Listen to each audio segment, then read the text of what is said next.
Welcome back to another episode of All Things Everything presented by Gulf Coast Smoke. My name is Alonzo. And I'm Sabrina. And this is episode 45.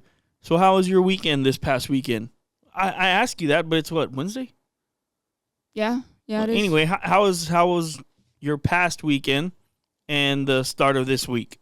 Well, so let's kind of go back to Friday, because Friday we actually had a ribbon cutting here at the office. We did? So we joined the Chamber of Commerce. Did not know what to expect. I'll talk about it, but sorry to interrupt. I did not know what to expect with this, by the way. Yeah, no, continue. No, so we obviously have Gulf Coast Smoke as a legitimate business here in town. We got the office space, and we opened up. I don't even want to call it a storefront. I still don't really know what to call it. I call it the shop. I call it the office. And the headquarters, whatever. But we do have a location to where if you walked in here today, you could technically shop for our seasonings, for some Friends injections and Friends seasonings, a little bit of barbecue sauce. We have shirts, we have hats, we have gloves. And then it's also just a spot to just come and hang out. I mean, see what we got going on. So I don't know what to call it. A lot of people have been asking us, what are your store hours? We don't have any. And we're frantically, and I'm not exaggerating, we are frantically trying to figure it out. Because although it's a blessing for sure, I think that this has kind of gotten a little more, I don't want to say out of control, but it's gotten out of our hands, or maybe out of control just a little bit more than we thought it would. So we, I guess, envisioned that this would be an office space and place for people to come pick up local orders, and it's really kind of already gone past that. People are messaging all the time, calling all the time. The other day I got a call from a random phone number, don't know who it was. They were like, hey, what time are you open tomorrow? I'm like, we're not. They're like, well, what time can you be there? I'm like, well, I mean, I'll be there at 10. It's been kind of crazy. So anyway, we joined the Chamber of Commerce, which hindsight also probably made it seem like we're going to have opened hours. But again, we wanted to join the Chamber because we feel like any opportunity we can to be involved in our local community with the Chamber, with the city, with donations, with charity events, whatever, we're going to try and do it as long as we can make it work. And so we thought that step one was joining the Chamber. And so the Chamber is just a networking group of local businesses and local people who want to support each other. And it really, truly is great. But we ended up doing that ribbon cutting on Friday. And from that, pretty much everybody that came in, what's your store hours? When are you going to be open type stuff? And it's like to keep answering over and over and over, we're not open is really hard to do. Because you don't want to disappoint people and you don't want them to kind of get turned off by your business. So we are trying to look into ways that we can actually open the doors at least a few times a day. We're waiting. Go ahead. Well, and real quick, just so everybody understands why we don't have set hours. Mm-hmm. You still have a day job. Yes. I technically don't have a day job, but this is my job, right? So yeah, this is your day job. You do have a day job. I mean, I'm unemployed, but I still have full response. Well, I guess you're not unemployed but either. So I'll just to cut you off for a second. I'll say it like this: Sabrina runs day to day Gulf Coast Smoke. Obviously, I get home like what time is it right now? It's literally 5:30. I mean, I got home 30 minutes ago, and we're already working again. Mm-hmm. That is what we do, and that's what we want to do, and we're here for it. We're here for the grind, but you've been doing this since you woke up, packaging orders. You actually edited a video today, which we'll talk a tad bit about that recipe. So today's Wednesday. It's going to post today, Wednesday. And then, we'll talk about it. But anyway, so you edited all day. You packaged up all the orders today. We had a couple of different wholesale orders we had to send out today. You got those as well. And so, this is your day job. But anyway, go ahead and continue on. Why do we not have set hours yet? Right. So even though I'm here throughout the week, mm-hmm. It's in and out. Right. So normally Mondays, typically we put our videos out on a Tuesday. Right. But this week it's on Wednesday. Normally it would be Tuesday. So my days for editing are usually Monday and the day of on Tuesday. I'm finalizing some things. Right. Then we not only that, but the kids have school work. We homeschool, but they still have to get their schoolwork done. There's prepping orders, sending out orders all throughout the week. And then it just depends on what weekend that you have off, if we're able to compete, or if it's like, okay, we need to spend this day filming. So we can't necessarily be here, on the weekend. Like this weekend, Friday, you work, and I don't have any videos that need to be edited because the podcast will already be up and running. Yes. So like that day I can be here. But it's really hard for me to tell people, hey, I'm going to be at the shop, but I could be in and out, so there's really no set time. For me to tell people, hey, come in. And then especially with the kids, if they got to use the restroom, they can't go back there by themselves, right? I need to go take them. So I don't want to lock the doors. And then it's like, okay, well, someone's coming in to shop and the doors are locked and I miss them, so it's tough. It's tough. Really hard. And we kind of went in with the mindset of, okay, we're not going to have set hours, but people can still order online and pick up. And we were going to stay firm with that, but that has changed because we've had so many people like, hey, are you open? What's your hours? Are you open? I wanted to come by. Yeah. And we don't want to neglect customers. Or push them away. I mean, that's not what we're here to do. So kind of back to the chamber thing, we joined the chamber. I didn't really understand. I mean, I knew that I would be getting our business involved with local local businesses and networking with other local business owners and stuff like that, which is exactly what we want.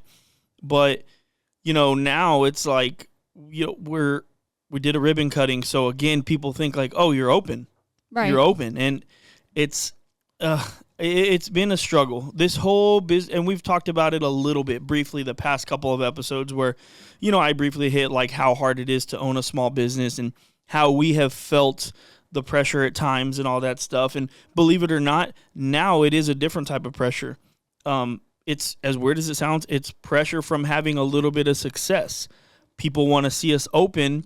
We're trying to figure out a way that we could do that. So right now our goal and our plan, and this is not set in stone, so please don't hold me to it, but our goal and our plan is every Friday that I'm off, I'll open up the shop for probably around 4 hours, and then we're going to be filming and stuff like that. So it's going to be hard for us to be open on Saturdays, but maybe we can get somebody else in here to run the shop for, 8 hours or whatever it is, because Saturday is a big barbecue day, and we understand that.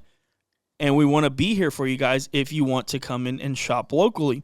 Now, the other thing is I'm off every other Monday as well. So we might look at that being an opportunity for us to be open every other Monday. The thing is, we're going to kind of probably at the beginning of the week, every Sunday, put out a little post, hey, open these days, these hours. And of course, we will stick to those unless something changes. But with us being the owners, the content creators, the marketing team, the accounting team, the shipping department, it does make it hard. I'm not complaining. I'm just trying to give you guys a little bit of backstory on why we can't just be here. Because like I said, if we don't, again, the hardest thing is, and the biggest thing is, I've still got a day job. If I didn't have a day job, we would definitely have this open a lot more often. But we're limited on time. On the weekends, we have to film. We absolutely have to film. So this coming weekend, we have something that we're going to be doing. Won't talk about that. We'll talk about that later. But this weekend, we're going to be busy on Saturday for a minimum of half the day. So if we wanted to film, it would have to be Saturday night, which is probably not going to happen. So realistically, we're waking up Sunday, and we're going to be filming all day. So we're going to either film one long video, not either. We're going to film one long form video and probably at least one short, maybe hopefully 2 shorts on Sunday. And that's a lot of filming, and that's a lot of us getting stuff done, right? So it's going to be a difficult situation, but we're trying to navigate through it, and we obviously appreciate everybody's patience through it for sure. And I will say, follow us on Facebook, because if we are able to come to the shop and be here for a set amount of hours, that's where you're going to find out. So stay up to date with us on Facebook, and that's going to be your best way to know. Even if we don't have set hours yet, and we just happen to have to do stuff over here, we can say, hey, we're going to be here for 2 hours. Come over if you want to. Sure. Yep. So make sure to follow us on Facebook. Absolutely. And, the ribbon cutting actually was very good. I thought it was a successful little event. Again, we did not know what to expect. So last minute, I got some trays, some party trays of sandwiches and cookies, and we got some drinks, and we had some great people come in. We got to meet some awesome people, other business owners, other managers and leaders in the community, and it really was really cool. So we're excited about being a part of the Chamber of Commerce here in Portland, Texas, and we just hope that we can continue to grow and build these relationships with people around us. So yeah, the event was really cool. The ribbon cutting was awesome. It at one point kind of felt a little bit like, what is going on? I still can't believe sometimes we're even where we're at, which is a cool thing to experience. But yeah, it was a lot of fun. So Friday was pretty busy because we woke up early. I got a haircut. We were running around getting stuff ready for the ribbon cutting.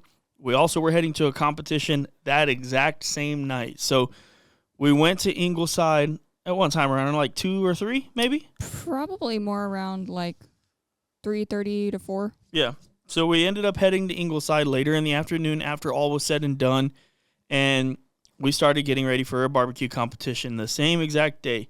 Like I was telling you guys, this is a lot of fun, but we do feel like we're constantly going. Yeah. And we're constantly doing things. Like my dad always tells me, man, the life of an entrepreneur is go, go, go. There is no days off. There is no time for you to realistically take a break. And if you want to grow your business, it is what it is. But thankfully, we love this. So we ended up going to Ingleside. How did Friday night end off in Ingleside? So Friday night, that's the day we go and we set up. We get the canopy up. We get the trailer set up the way we want it. Get all the pits unloaded, put where we want them. And then that's the night that we do all of our injecting and kind of half of the seasoning, right? Not all the final seasoning, but we do a lot of that base the night before. Mm-hmm. So we get all of that stuff done. And then I think... I got bit by a spider. Oh, yeah. I'm pretty positive it was a spider because it was really swollen the next day. Yeah, well, because where we were at, there's lots of ant piles. So I think at first you just assumed it was an ant, and then the next day... It was all swollen and nasty. Yeah. We're like, what is going on? But ended up being completely fine. Either way, just thought I would throw that little tidbit out there. But yeah, so Friday night is a big prep night for us, and we do obviously make sure that we got all of our ducks in a row. If we forgot anything, we head out and we go, get what we got to get done. And John, this is close to the house too. So yeah, we're about 10 minutes from the house, which is great, which is amazing. So John from the Chopping Block brought us our pork this past weekend. Yeah. Shout out to John from the Chopping Block. They have stores in Victoria and Webster. If you guys ever need money, mussels, or pork, we'll talk about it in a little bit, but it is very, very good. Like very marbled, great tasting pork. So reach out to John from the Chopping Block. They can get you set up with some really, really good pork. But yeah, like Sabrina said, we did our injecting. We pre-seasoned with that base overnight, and then I ended up staying at the trailer alone. Caesar was next to me. Rini was there. Santiago was there. Uwe was there, and it was just a fun time. Brandon Perryman was there. I actually let him use our race crew drums. We'll talk about him in a little bit as well. But overall, really, really fun, eventful Friday. And then, like I said, I stayed by myself in the trailer, woke up early, 5 o'clock on Saturday morning, and lit up the Outlaw. And it was just pretty much go, go, go from there until the end of the day. Yeah, the kids and I got there around sometime before 7. It was still kind of dark when we showed up. So I think that was like right before 7. But that's the tough thing about, when these competitions are so close to home, the kids and I don't have to sleep there. But yeah. I miss out on those early hours of filming because when we're all sleeping there, the kids can still sleep and we can get up when we want and start filming and doing whatever we need to do. But I can't wake the kids up at 4:30 just to try and get here at 5 to start filming. You know? No, honestly, I was surprised you even got there that early, to be 100% honest. Yeah. But yeah, it was a good start to the day. Outlaw, lit right up, perfect. Got to temp 300, got the brisket on early, and just started cooking along. And like Sabrina said, with her not being there in the morning, it is hard. And honestly, I'm super fixated on cooking a good brisket and cooking a good whatever. Sometimes I'll forget to turn on the cameras. Sometimes I just don't even want to turn them on. And so we actually did miss a little bit of footage on this last event. So when it comes out, which will be what, next week? Yep, next Tuesday. It'll be next Tuesday or Wednesday or whenever it comes out. You guys are going to notice that we're going to be focused on ribs and pork a little bit more, or actually fully much. Mm-hmm. Fully focused on ribs and pork because of the way that our filming session kind of just went. Now, the other thing is it's a local event, so we had people show up that I knew. Doug showed up. Shout out to Doug. He was in the trailer hanging out with us for a little bit. I had some people that I used to work with that were there, and you're trying to hang out with everybody, talk to everybody, be respectful, but at the same time, you're like, oh, I'm busy, like I gotta go, and so that also, I don't want to say messes anything up, but it makes it harder to film when you're trying to also be like a host of sorts. So shout out to Nathan and Sam. They came out again. Mason was there for just a little bit, and then he had to go because it was hot. But yeah, overall, a really, really good day. And you guys are going to see our pork and our rib cook in full. And we were really, really happy with the way that things turned out with our pork and with our ribs. So was there any time in the cook during the day, throughout the day, that you felt like things weren't going well, or you just didn't think that it was going to turn out well? I mean, obviously we haven't talked about results, so nobody really knows how we did just yet. But was there any time when you were like, man, this isn't going good, or we got to make some changes? From the get-go, I think everything was going really, really well. So chicken, we had a beautiful looking bird. I thought we had great color on the chicken. And of course you don't really know what it tastes like until after turn-in, because you have that second half. Because we did chicken halves. So you have that second half. I mean, technically you could try it before turn-in, but there's not much you can do to the inside of a bird, right? Yeah. So when we tasted it, I thought it was a really good bird. It was. I thought it was just a overall good bird. Looked good. Texture was good. It was juicy. It was moist. So for us, especially with chicken being our lowest scoring protein, I thought, okay, we're off to a really good start. I don't know how you felt about chicken. Yeah, I mean, for me personally, if I'm being 100% honest, especially with how the chicken cook went, and then seeing the bird, and then, of course, tasting it. So what we actually did was we didn't taste it for like 25 minutes until after turn-in, so we could try our best to get an actual turn-in flavor, texture, heat, all that stuff. Obviously, we don't know exactly what they tasted over there, but we were trying to get it close. And when I tasted the bird, I'm not going to sit here and lie to you, I did feel really confident. I thought at that point, I think we won this event. I'm just being completely honest. That's what went through my head. I think we maybe just won this event because for us, a lot of the times, it's weird. It's weird to say because I talk on the podcast and I say, oh, man, chicken was good. Chicken was good. Chicken was good. And then we taste another chicken. I'm like, man, I guess it really wasn't. And that's just the truth, right? For example, like if we cooked the best brisket ever and the next week we cooked one even better, and we're like, well, dang, I guess that wasn't the best brisket ever. That's kind of the way it feels sometimes. Right. And I took a bite of this bird. The texture was great. The flavor was great. The color and everything was great. And I was like, man, I didn't necessarily think that we won first place bird, but I thought, okay, this is a good enough chicken and this chicken's very good. It's not going to hurt us. We have a really good shot at winning. And I was confident and I felt really good about the rest of the cook. I felt good about everything else. For us, I think ribs consistently is something that we can always turn out very, very good. I think it's our strongest protein. I mean, maybe not I think it's our strongest protein. I think brisket has been our most dominant protein, if that makes any sense. So I would say for something that is consistent, it's ribs. For something that has potential to dominate hard, it's brisket. And I think that has to fall on burnt ends maybe. I don't know. But either way, moving on from chicken to ribs, I felt really good. What did you think about the ribs? So the ribs, first of all, this I think is the first time where we've pulled them off to wrap exactly when we wanted to. We didn't wait. We didn't say, hey, even though we're doing this, let's just keep those in there, and then we'll get to that when we can. No, we saw that they were exactly the way we wanted them to look, and we pulled them off to wrap. So then, the color on those ribs turned out so good. And I think another thing is when you wrap early like that, you're avoiding having too much of a bark, which you don't really want on competition meats. You don't want it to be a tough bite, a chewy bite. You want it because they're using plastic forks and knife, right? So you don't want them to cut into the top of that rib and it's just pulling all the top meat off from the next person's bite, right? Yeah. You really want it to be the most tender bite as possible. So I thought that the texture on our ribs were really, really good. The color was very good. Flavor was very good. I mean, to me, I thought those were definitely capable of being a first place rib based off of ribs that we've made in the past that have been first place just based on past results. And just even with the color, I thought, these are a perfect looking rib to me. I thought they definitely could be first place.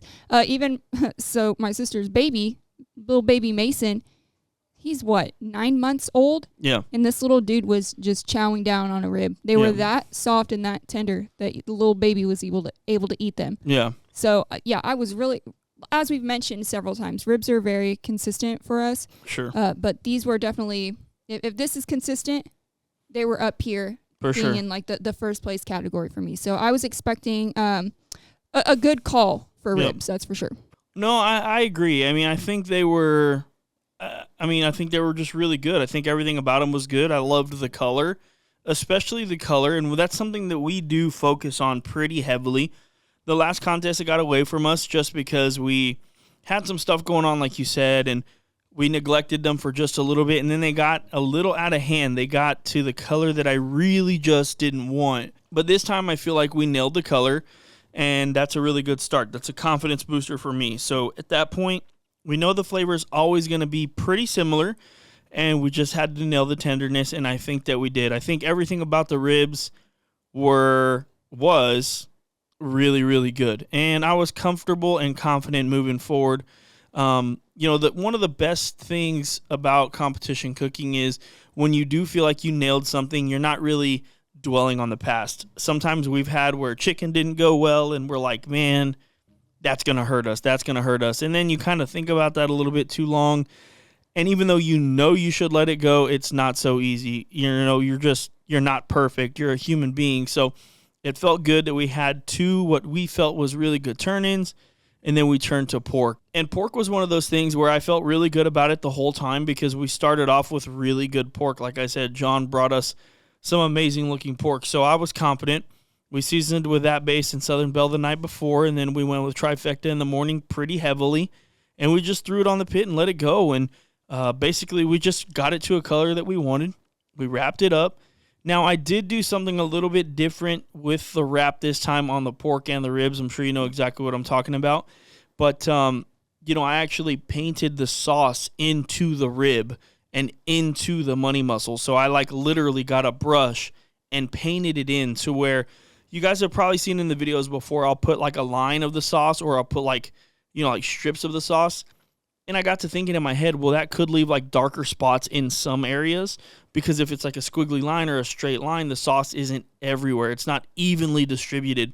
And so I painted it into the whole rib, and I said, if it's going to get darker, if it's going to get anything, let's just do it across the whole rib. So like I've told you guys before, I do this pretty often where I'll make decisions and I'll just kind of do something different, and it worked out. So now we know that that's how we're going to do it for the time being until I think of another crazy thing in my head. But we did the same thing with the money muscle. So we painted in the sauce on top of the monies. We wrapped them the same exact way, and we just went with it. We went until they were nice and tender, around 210 degrees, and then we let them rest until it was time to turn them in. And man, I felt really good about the pork.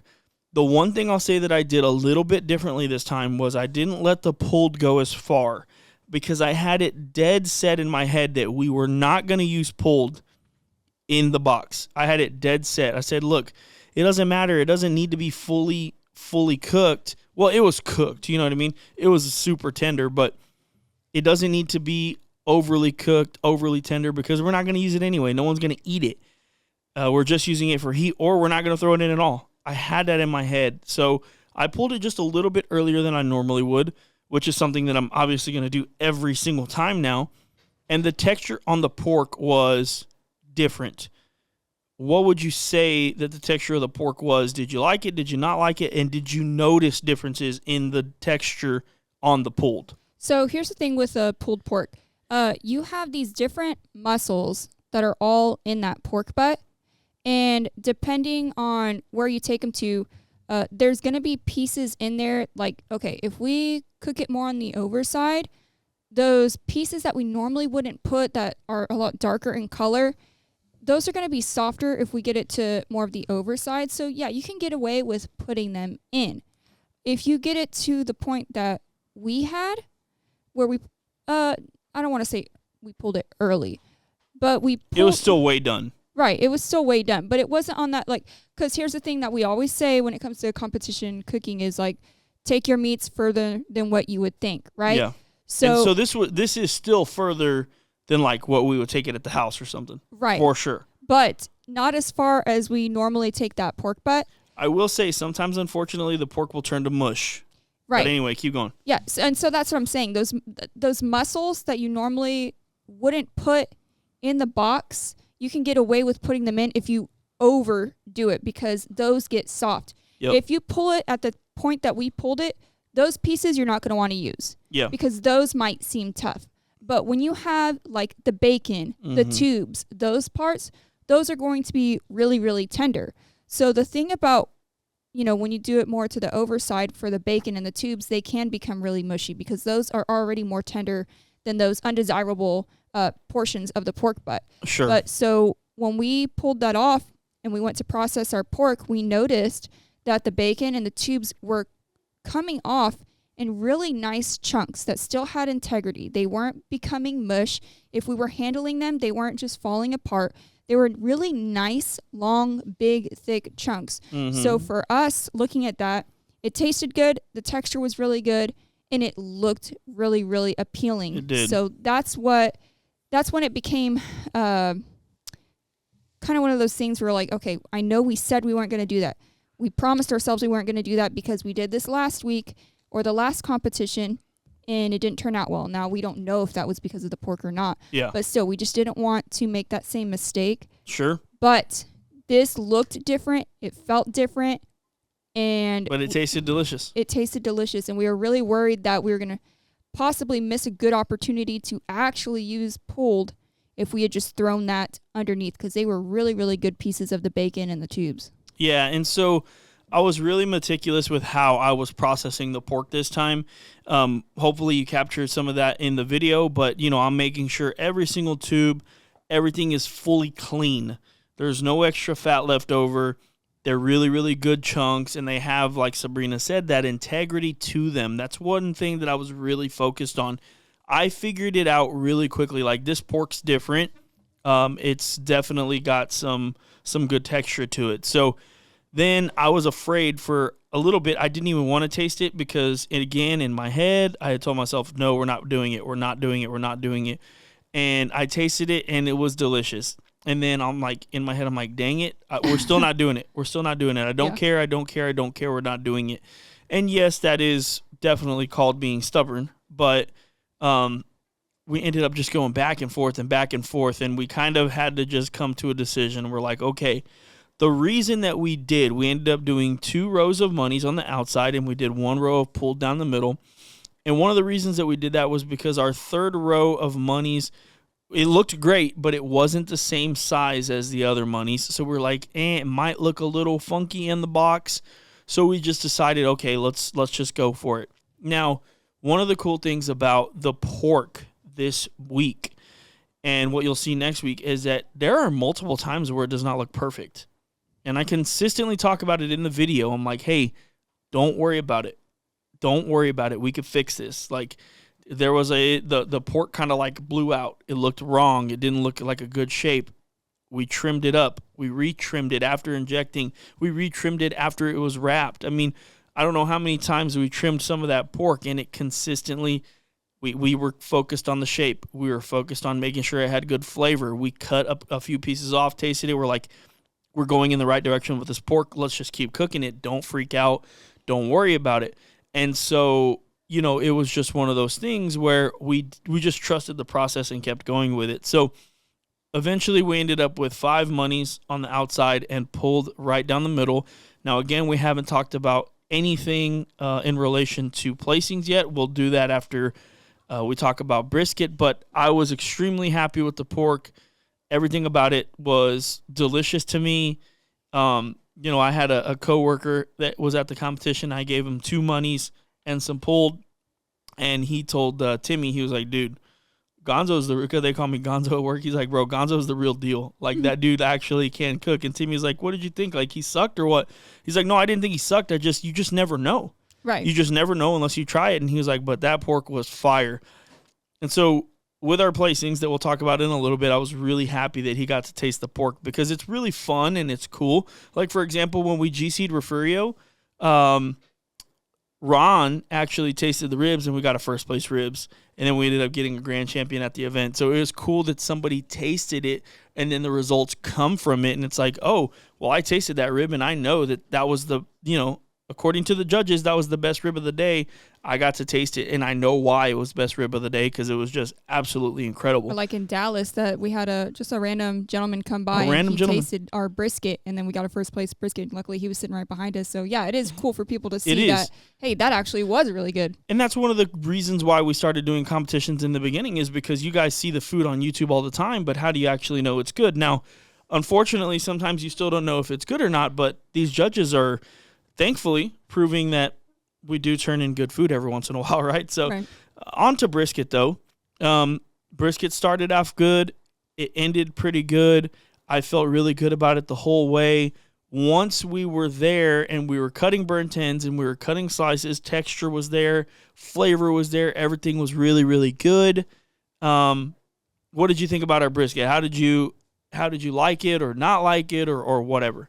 So I thought taste and texture on our brisket were good. I thought they were as good as they normally are. Yeah. I will say, and it's kind of like what you mentioned earlier, do I think it was the first place we turned in Aransas? No. Mm-mm. But I thought it was still up there and, you know, could easily place. Well, I thought we could be within the top 6 for sure. Yeah. I felt that confident and I felt like it was good. I felt like we did nail what we were trying to, but I agree. It wasn't like it was a very, very good brisket.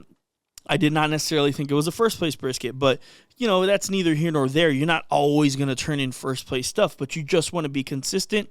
And I 100% felt like we did stay consistent with that cook and we were there. We hit all of our marks and we were in a good position, especially after all the other proteins. I really felt with brisket in the end, I'm like, okay, we have a real shot here at winning this event. That's not to take anything away from anybody else. I was actually talking to you about this today. The person I am is that we can figure out anything, whether we go and play cricket or racquetball or tennis. We can figure it out, and we can be pretty good at it. Maybe not the best ever, but we can be decent enough. So I was confident in everything that we turned in that day. And, yeah, I mean, on to awards. We, unfortunately, did end up getting a no call in chicken. So that's like always like it's a dagger. It's like, oh, that's ugly. That sucks. But I'll tell you this much. I have been to events. We have won events where we get no chicken call and things can change quickly. Because if you get a first place rib, it changes quickly. So we got, for example, at Texas Angels last year, no call in chicken, and then we got a first place rib, and that changes stuff real fast. So we got a no call in chicken and ended up 14th, which actually wasn't bad. It ended up not hurting us. And then on to ribs. How did ribs go? So ribs, we got a 4th place ribs. Mm-hmm. Now, that's not a bad call. Nope. It's definitely one of those things when awards are happening and they're calling, 10th through 5th, you're like, oh, I don't want to hear my name. I don't want to hear my name. But then you get to 4th and you're like, well, shoot, now I'm kind of hoping that I hear our name, right? Yeah, in general, yeah, because you start getting nervous. There's only so many more spots. Right. And so we got that 4th place call, but I instantly wasn't happy with that because I thought that those were, first place ribs. Yeah. Or at least 2nd place, maybe even 3rd place, but not 4th. But, I mean, that's the reality of it is other people are out there cooking just as good. Just as and good. This isn't just me being like, oh, our ribs are always good. Like, they deserve a first place. It's the same thing with being realistic with our brisket. Was it a good brisket? Yes. Was it a first place? No. And it's important to be realistic with yourself at any competition you go to, because that's what helps you when you're trying your food and you're saying, okay, no, I remember the brisket from 2 weeks ago and, it tasted like this and it did well. Mm-hmm. And then I'm tasting this one right now and, okay, it's not the same. Yeah. I got to not put my expectations so high, right? For sure. So my expectations for the ribs were high because of just the quality of them and how we've done in past events. Sure. So, yeah, I will say I was a little disappointed with that. But, I mean, kind of like you said, anything can change when it comes to that next placing. And at this point, we don't know how we did with chicken. But I'm still fairly confident that, okay, maybe we still got, 15, 14, 13, 12, 11, possibly. Yeah. So how do we do with our pork? Yeah, so pork is, it's actually funny. So not sure if Rini wants me to talk about this, but I'm going to anyway. So sorry, Rini, if you are listening. During the day, Rini, I was at his trailer, and Marisa, his wife, had come back from the store, and he goes, babe, you threw away my pork au jus, my pork wrap. And she looked at him, and she was like, no way. And he's like, yeah, it's all good, though. I use chicken broth.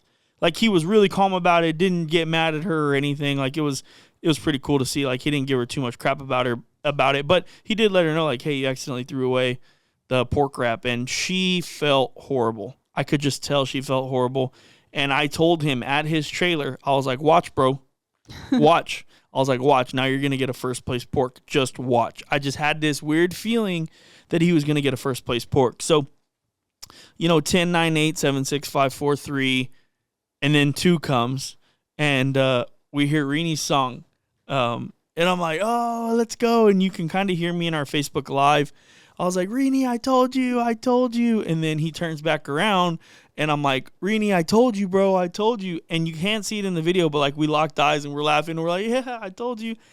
And as that's going on, we hear our song played for first place pork. Here we go, whatever. And then so like it was weird because I was like fixated on Rini and them getting second. So like I just got up and started walking up. I didn't even really get to enjoy the first place pork like the way I would have wanted to, I guess. But it's because like I thought the Rini situation was so hilarious. But anyway, yeah, I mean, we ended up with a first place pork, and we were 1-9, or was it 1? Did I tell you? Basically, the only 9 that we got was on appearance. We got 10s all the way across the board in taste and texture, which is where you want to be. That's great.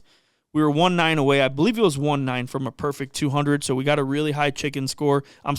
We got a really high pork score, and we were very, very happy about it. So at this point, we're thinking, okay, we don't know what we got in chicken, but hopefully we didn't bomb it. We thought the chicken was really good. We got a 4th rib and a first pork. We're in a really good spot here, especially with how good our brisket's been doing. Let's see what happens. So then brisket comes, and how did we do in brisket? Yeah, so brisket comes along, and, as I've already mentioned, I did not think it was a first place, maybe not even, a top 4. But I thought, okay, this brisket can place. There was nothing wrong with the texture, nothing wrong with the tenderness. Didn't necessarily look exactly the way I would have liked it, but it still looked really good. Yeah, it was a good-looking brisket. I mean, it's just, I think if anything, our flavor just didn't feel as smooth as normal. Right. But again, it was very good. Like, I can tell you this much. Like, Nathan, Sam, my dad, like, they couldn't tell. And they were like, oh, my God, like, that's fire brisket. Yeah. Which, again, that's what you want to hear because those are the type of people that will judge. But we're just like, we know and we knew, like, something's a little bit not there. But, again, like, genuinely, I did think that it was a little bit off, but I didn't think it was outside of the top 6. I didn't think that. So we ended up getting a no-call brisket. And so at that point, you're like, damn, like, okay, what happened? I didn't think it was that bad, like, but gosh dang. Well, and so the way that, we're kind of describing it, for some people might think, oh man, that the way they're making it sound, that it just wasn't even up to par. But no, for a lot of competition cooks, it can be a very minimal difference in what your protein was, the last competition. Yeah. But that minimal difference can be enough from first place to fifth. Yeah. Or fifth to 10th. Yeah, right? no, so we thought it was still a good brisket that could place. So I was still pretty shocked to find out that we got no call. Yeah, and in my head, I was actually kind of like talking out loud. I was like, man, we need a top 3 brisket here. We need a top 3 brisket here. Yeah. And then we'll be in a really good spot, and we'll see what happens. And no call brisket. So again, unfortunately, at that point, I started kind of thinking the worst. Like, dang, we bombed a brisket. There's no way. We bombed chicken. There's no way. Like, everything tasted good today. I thought we had a real shot at getting this thing and winning. And man, what happened? And blah blah blah. And whatever. I was still pretty optimistic though, because in my head, I was thinking that was still a strong chicken and that was still a strong brisket. Maybe we're just right there outside of the top 10. Yeah. And if that's the case, you can still easily either win the competition or, get a second or third place, which I didn't necessarily think we won it, but I thought, okay, I think we are at least up there with the top 5. Yeah. Because there was a lot of people who were getting, multiple walks, and you have to take that into consideration, but it also matters where they were placing, right? For sure. I mean, because our 2 walks were pretty high, yeah, a 4 and a 1. But unfortunately, I kind of was like, oh, man, we bombed them both. We're looking at a top 10. No big deal. That's good. Not where we wanted. So they go 10, 9, 8, 7, 6, 5, 4, 3. And I'm like, oh, my gosh, we didn't even get top 10. And to me, I was like, oh, we reserved it. I'm like, yeah. I'm like, we didn't even get top 10. Like, what is going on? And then they go reserve grand champion Gulf Coast Smoke. I was like, what? Like, I stood up and I was like, okay, whatever. So we ended up getting a reserve grand champion, and it really was a good day. Grand champion was Brandon Perryman, Always Forward Barbecue, his first grand champion ever. Very, very well deserved. He actually cooks with our Gulf Coast Smoke family, and we were ecstatic to share the stage with him. Very, very happy for him. Hopefully he keeps going, keeps cooking, keeps having fun. But, man, it was overall, it was obviously just a really good day. I mean, we reserved the event. We got a first-place pork. We continue to go out there and prove that we have great products, and that's exactly why we were doing what we do. Yeah, and I think for us, a lot of people might think, okay, well, they took a really large break there. But our goal is always to, no matter how big the break is that we're taking, however many weeks we had off, we still go back and hit it as hard as we can, right? So I love to go out there and still see us, do well. Not miss a beat. Yeah. No, I mean, here's the thing, and this is what I was kind of telling somebody this past weekend, is that, look, just because we're not competing as much doesn't mean we're not cooking. We're still cooking a lot. Right. So we still thankfully understand, textures. We still understand how to cook. We've cooked on our Outlaw a lot of times. And we know what we're looking for. We've done this enough to where we know what we're looking for. Now, I'm not saying flavors don't change and things won't get harder, because they definitely will. But I still have full confidence that we can go out there at any point and do well and get these calls. So last competition we were at, first place brisket. This one, first place pork. Now, granted, that doesn't always happen, and it's not easy to do. I always say we got lucky. It is what it is. We're grateful for the walks that we got. We're grateful for the RGC, and we'll see when we go again. There's a great possibility that we don't do it again this year. Right. We just have a lot going on. Holidays are coming up. We have stuff planned for Thanksgiving. We're actually already filming Thanksgiving recipes, which is the next thing that we'll talk about, and that's that on Wednesday, we released a green bean casserole video, and it was a delicious green bean casserole video. So what we tried to do, and what we're trying to do with our videos, is we're trying to, just like with everything else, continuously level up and make these better. So we tried to put out a homemade recipe for you guys that we felt that green bean casserole is one of those things that's almost like universally loved, I feel like, or it's a very, very, very popular Thanksgiving side dish. And I think that it's an important recipe to have on the channel because at some point you can always watch it. You can watch it for Thanksgiving this year or Christmas, or you can watch it for Thanksgiving next year. It's something that's always going to be there. This is one of those things we've talked about. This is a catalog of videos. They're not going away unless we delete them, but we're not going to delete them. So it is one of those recipes that I really think you guys need to test out and try yourself. So your sister actually makes this all the time, and it's delicious. So we knew we had to do it, and we talked to her. We asked her how to make it, and she helped us out. And overall, I mean, what did you think of the recipe? What did you think of how everything tasted, how it all came out? Was it easy? Do you think somebody needs to be an intermediate or advanced cook to do this?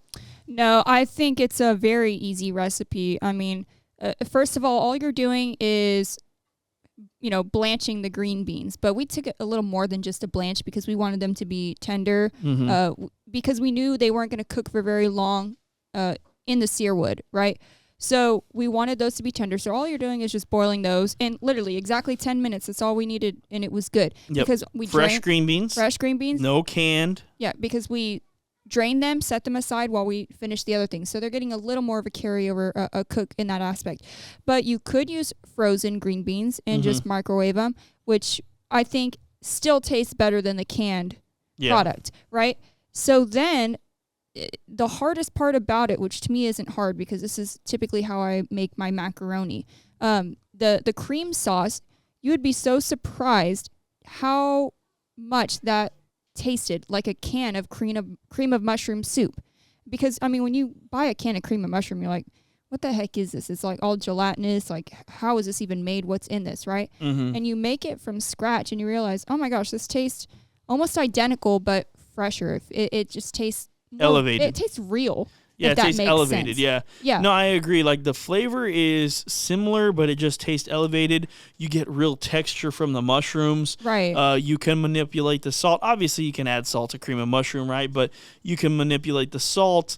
Everything just really came together super well with this recipe.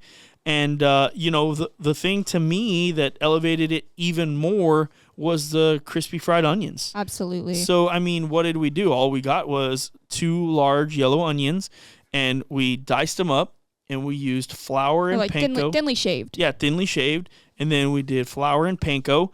We coated them, and then we fried them for 5 to 7 minutes, depending on how large your batch is. Yeah, well, because you want them on the lighter side because they're going to continue baking in your oven, or if you did the pellet smoker like we did. Yeah. So you don't want them too dark. So we did ours for 5 minutes, and we thought that was the perfect golden, lightly golden brown. Yep. You could do it for less time if you wanted, so that if you're going to spend more time in the oven with it, they don't burn on you. Yeah. Right? But yeah, very simple. And as we mentioned in the video, or as you mentioned, this is a make-ahead recipe. So normally, like for me for Thanksgiving, I'm doing everything I can to get stuff done the day before. Yeah. So all you have to do is make the green beans and the sauce, refrigerate it, and then the next day you can fry up your onions real quick and add them on. Yep. I mean, very, very simple. And I understand that the French onion recipe, right? That's what it is. It's very simple with the cans, and you're just throwing it together, but that's essentially what we did. You just cook a couple things here and there. Overall, I mean, how long did it really take us? 45 minutes? Yeah, and that's because we're filming in between. Yeah. We're stopping to do this and that in between. Yeah. But if you're getting it, you're probably done in 30 minutes. Like, it wasn't really nothing. Right. The cream sauce didn't take the cream sauce took less than 10 minutes. Yeah. The green beans took 10 minutes. If you're doing those at the same time, I mean, you're already done, right? Yeah, and then you can warm up some oil and get the crispy fried onions ready and rock those over there. And yeah, I mean, it's such a simple recipe, but again, it elevates it so much for everything to be homemade and everything to be fresh. And you get the great bite from the green beans, which have a little snap to them because they're fresh. And like Sabrina said, we took them to tender, but they weren't mushy. Yeah, whereas a can of green beans, they're easily, I think they pretty much are mushy right out of the can. But it's one of those things where we're coming up on Thanksgiving, so we're going to be putting out plenty of Thanksgiving-style videos, smoked turkey breasts, maybe some ham. We haven't done ham in a couple years. We'll figure out a different way to do a ham. But, yeah, I mean, this is just a recipe that you need to try, especially if you like green bean casserole. Yeah. This really does elevate it, and in my opinion, it really will. Like, if everybody likes your green bean casserole now, they're going to like it even more. They're going to be begging you to make it every single year. So this is something you definitely should try. Yeah, I think, I know for Thanksgiving, it's a very, very busy event, and you're trying to simplify it as much as you can. But if you're having like a group of people for Thanksgiving and everybody's bringing something, this is the type of recipe that you're going to wow people, and it's very simple to make. Yeah. So if that's like the one thing you're bringing this Thanksgiving, it's going to be a hit. For sure. I agree with you 1,000,000%. I think it's that good. And with how simple it is, like I said, I think it really does elevate it. Like you can literally just taste the difference. So it does taste similar, but like I said, it's elevated, and it just comes through really smooth, really fresh, really delicious. You guys absolutely need to try it out. So that's the video that came out this week. If you haven't already, go back and check it out. If you haven't subscribed to the channel yet, go ahead and do that right now. And what video do we have coming up next week? We kind of talked about it, but it's going to be over the competition, but you're going to center it around the pork and the ribs, right? Right. So we're going to, just because, as you mentioned, some of our footage, we missed some stuff here and there, but with, ribs and pork being so successful this weekend, I think it's a good opportunity because we've talked about this. We would love to make videos centralized on 1 or 2 proteins when it comes to competition, but it's hard to do that because you want to show everything. Yeah, but I this think one was just a little bit harder to do it, unfortunately. Yeah. In this case, I think it's a good opportunity for us to do that, and I always like to find ways to make our competition content different. So yeah, even though you won't be getting the chicken and the brisket from this video, you're still going to get quality information about the pork and the ribs. Yeah. Now, really quick, I did want to discuss this because this is something we kind of had a discussion over based on what other people were saying. What would you say to people who think that switching from a drum to an offset requires you to really change up your recipe? How do you feel our proteins, our turn-ins have been compared to before we started on the offset? We haven't changed one thing. I don't think you need... okay, this is all opinion-based, okay? Don't take what I'm saying and say that it's set in stone and Alonzo said you don't have to. We haven't changed one thing. Right. And our results have been... It's like we didn't miss a beat. Yeah. Right? So our last... let me pull it up right now. I'm gonna pull my phone out, which I'm trying not to do, especially while we're actually filming. But what I'm gonna do is I'm gonna pull out our results. And so, okay, this year our placing. Let me see here, my CBA. So this is CBA because we have done more CBAs than IBCAs this year. Although we did get a GC in IBCA this year. So let's see. This year, our last 1, 2, 3, 4, 5, 6, 7. Our last 7 cook-offs. We'll do 8. So starting with Christine VFD, 4th place. Carfest, 6th place. And now this is overall. Carfest, 6th place. Texas Barbecue Shootout, 4th place. Bishop Wild Horse Desert, 7th place. Jourdanton VFD State Championship, 4th place. Smoke on the Water, 4th place. Battlin BBQ, 2nd place. So the last 2, the 4th and the 2nd, that was on our offset. And prior to that, the other 6 were on drums. No offset, drums only. I have not noticed a difference in our overall placings. And our last 2 contests, ribs have been 6th and 4th. The ones before that, we went 4, 3, 5. Brisket was 14th this last one. 1st, 17th, 5th, 1st, 3rd. So, I mean, it's consistent. We haven't changed anything. The thing about the Outlaw that I will say is, especially with our microwave shelf, we're able to start that brisket really hot and really fast. It almost gives it that drum-like texture. Right. It puffs it up and gets it really fat really quickly. And, I just haven't noticed a difference on the flavor. Now, I will say this, opinion. I think our texture is better. Yes. I think our texture is better. I think it's a little bit softer. I think our bark is not as hard. And overall, I do like the Outlaw so far better than I do like our drums. And that's not to say the drums are bad. That's not what I'm saying. But I do feel like it's a little bit easier for us to achieve these things on our Outlaw. And if you guys don't know about Outlaw, I'll put a link in the description. I'll link their social media. Outlaw is just a bad smoker. Bad in a good way. It's such a good smoker. And again, what we've been able to do on it already is exciting for us. first place brisket, first place pork with our first 2 events with it, RGC and 4th overall. The 4th overall comes after a 5-month break. The RGC comes after, 2 weeks after that 5-month break. So dialing in your pit, knowing how to cook is important. And this Outlaw, we have a feeling, is just going to bring us some success. So I don't think you need to change your recipes right away. Test them out. See how they work. Ours obviously work.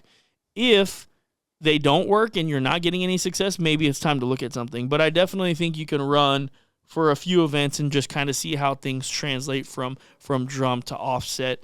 And, granted, we also do finish on a drum. And the reason we finish on a drum is because the Outlaw, we just wanted to cool down so we could get in the trailer and leave the event. But we do finish on a drum, so that could be a little bit of a reason why as well. But either way, I'm extremely happy with the Outlaw and with everything that's kind of been happening with it. So, yeah, that's pretty much where I'm at with it. Yeah, I mean, I would agree with everything you're saying. Yeah. I mean, I promise you, I could give you a rib from the drum and a rib from the Outlaw, and you're not going to be like, oh, this is way better because it's off of this one. I think they're very, very, very similar. I think that there are techniques you can use on either or to get them very similar. Right. And, like, for example, on our drum, I was rotating it every 5 minutes. I was flipping it every 15 minutes. Like, I was so careful with those ribs, and you might think like, oh, man, that's overboard. Well, I mean, we were doing pretty good in ribs with a drum. Yeah. So I don't look at it as overboard. I just look at it as we were doing what we had to do to achieve the maximum product or the best product that we could get. Yeah, each thing requires a different sort of maintenance, so to speak. For sure. But other than that, I mean, what else do we have to talk about today, or were we good? I think that's it. I mean, also let us know in the comments below what Thanksgiving recipes you want to see for this year. Yeah, so there's plenty of time. We're actually still in October. The first Thanksgiving video is going to drop in October on the day before Halloween, which, well, actually, it actually just dropped, 3 minutes ago. But so that video is dropped. Social media is already scheduled and everything, so we're ready to rock and roll with that one. But we still have time. Let us know what you guys want to see. We are definitely looking to do something smoked turkey, smoked stuff like that. But if you guys are interested in side dishes or something that is a hit with your family, man, reach out to us, let us know, and we'll be glad to try it out. So obviously, we appreciate you guys listening and watching. If you guys are interested in continuing to listen to our podcast and watch our videos, like I said earlier, subscribe to the channel. We're going to be putting out a video every single week, and we do put out a podcast mostly every week. It's a hit or miss sometimes depending on what we got going on, but we appreciate you guys being here. Thank you for watching. Thank you for listening. We'll see you guys on the next episode. Peace.